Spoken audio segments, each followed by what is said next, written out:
How to sign up for DoorDash driver app and become a driver or a dasher on DoorDash.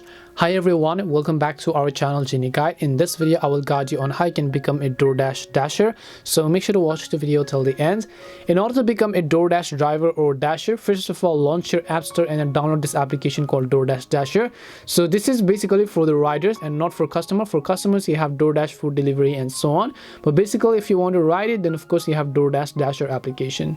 So once you tap on DoorDash Dasher, just go ahead and open it up. Make sure to sign into your account over here. Now over here you'll find the option called become a dasher, right? So all you have to do is just tap on it. Once you tap on become a dasher option, it'll ask you to simply enter your postal code. So I might as well just go ahead and then enter my postal code over here. So once I tap on my postal code here, I'll just tap on the next option. It'll ask me to simply enter my email address, so let me go ahead and then do that respectively as well.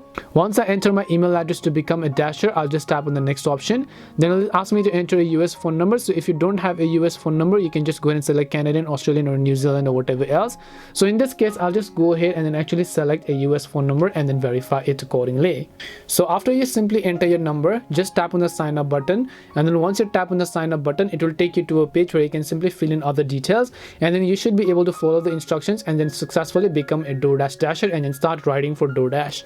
And that's all it takes to become a DoorDash dasher. We hope the video was really helpful, and if it did help you, then make sure to leave a like and subscribe to the channel. If you have got any more questions, feel free to leave them down. Thank you very much for watching and see you in the next video.